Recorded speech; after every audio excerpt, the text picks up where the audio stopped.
భూమిపై ఉన్న మంచినీటిని సంరక్షించుకోవాల్సిన బాధ్యత ప్రతి ఒక్కరిపైన ఉందని కాకినాడ ఆర్డీఓ మల్లిబాబు పేర్కొన్నారు. కార్యక్రమానికి దళిత రక్షిత సమితి ప్రెసిడెంట్ సీమకుర్తి సురేఖ అధ్యక్షత వహించగా కాకినాడ ఆర్డీఓ మల్లిబాబు ముఖ్య అతిథిగా, బర్డ్ లవర్ మృత్యుంజయరావు విశిష్ట అతిథిగా, డాక్టర్ ఆలపాటి శ్రీనివాస్ గౌరవ అతిథిగా పాల్గొన్నారు. ఈ సందర్భంగా ఆర్డీఓ మల్లిబాబు మాట్లాడుతూ భవిష్యత్ తరాలకు మంచినీరును అందించాల్సిన బాధ్యత ప్రతి ఒక్కరిపై ఉందని, అందుకుగాను ప్రతి ఒక్కరూ నీటిని పొదుపుగా వాడాలన్నారు. దళిత్రి రక్షిత సమితి ప్రెసిడెంట్ సీమకుర్తి సురేఖ మాట్లాడుతూ ఈ ఏడాది థీమ్ వాటర్ అండ్ జెండర్పై ప్రజల్లో అవగాహన కల్పించేందుకు కృషి చేయాలన్నారు. ఈ కార్యక్రమంలో Mother Teresa school of nursing correspondent Indupalli Vasanthakumari, chairman Anand, Dalitha Rakshitha Samithi secretary Narasimharao, treasurer Seemakurthi Murali, సభ్యులు Surabhi Sarada, Manikireddy Satyanarayana, BSc nursing, MSc nursing విద్యార్థులు పాల్గొన్నారు.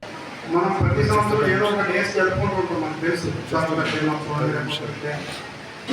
దళిత్రి దినోత్సవం అని అలాంటి ఒక రోజు ఎందుకు నిర్వహించుకోవాలంటే మనం కొన్ని విషయాల్లో మనం మర్చిపోతూ ఉంటాం. కాబట్టి అంటే తెలిసిన విషయాన్ని మర్చిపోతుంటాం. ఒకసారి మళ్ళీ జ్ఞాపకం చేసుకుని ఆ మార్గాలను నడుద్దాం అనే ఉద్దేశంలో ఇటువంటి దినోత్సవాలు జరుపుకుంటాము. ఐక్యరాజ్యాన్ని ప్రకటించినటువంటి రోజు ఇది. వాటర్ కన్జర్వేషన్, నీటి అవి రక్షించుకోవాలి. అందులో మళ్ళీ ఈ సంవత్సరం ఏం కాన్సెప్ట్ ఇచ్చారు చెప్పుకుంటారు మేడం. వాళ్ళకి వాటర్ అండ్ జెండర్ ఇచ్చారు. రైట్. మామూలుగా నీటి గురించి చూసుకుంటే నీరు అని అంటే అబ్బా అంటారు. వేద సంస్కృతం అంటే ఇప్పుడున్న సంస్కృతం లేదు. ఋగ్వేదంలో దీన్ని మనకి ఒక దైవికమైనటువంటి స్వరూపమ శక్తి కింద నీటిని మనకి తెలియజేస్తారు.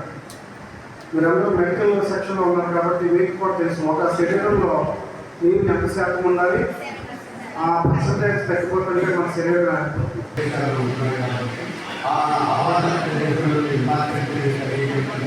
వాటి రక్షణ గురించి కూడా పనిచేయడం జరుగుతుంది.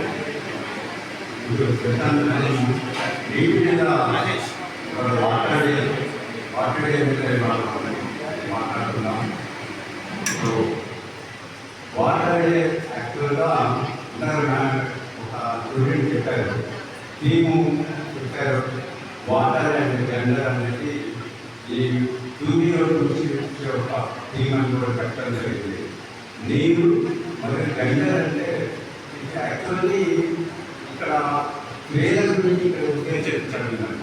అంటే ఈ నీరు సంపాదించడంలో స్త్రీలు ఎంత కష్టపడుతున్నారు, బాధ్యులు ఎంత కష్టపడుతున్నారు, వాటి యొక్క సమాజం గురించి మనం తెలియజేయాలనే ఉద్దేశంతో ఈ వాటర్ అండ్ జెండర్ అనే దాని థీము ఏర్పడటం జరిగింది.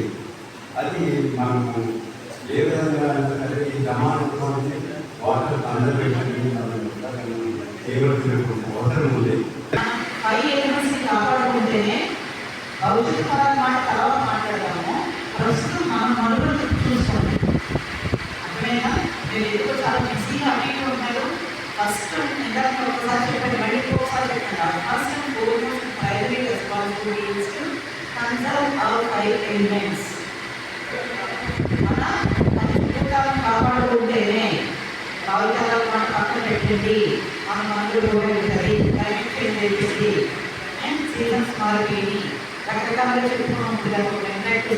పాటలు కూడా పడతాయి. ఫాలో చేయడంతో ఎన్జీ నేషనల్ గ్రీన్ 5 రోజులు ఫైన్ పడిందని కూడా నేను చెప్పడం జరిగింది. మాట్లాడతారు.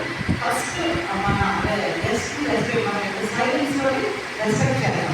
ఇది చాలా ఇంపార్టెంట్ అయిన విషయాలు. కానీ మనం విని ఈ చెవిత వినేసి వదిలేస్తే కదా మనకి అసలు లాభం లేదు. ఇది ఖచ్చితంగా ఆశ్రయించినటువంటి మెసేజ్ అన్నమాట. ఇప్పుడున్న ఈ సేవల ఉన్న వక్తలందరూ ఇచ్చే మెసేజెస్ అన్నీ కూడా మాట్లాడవలసిన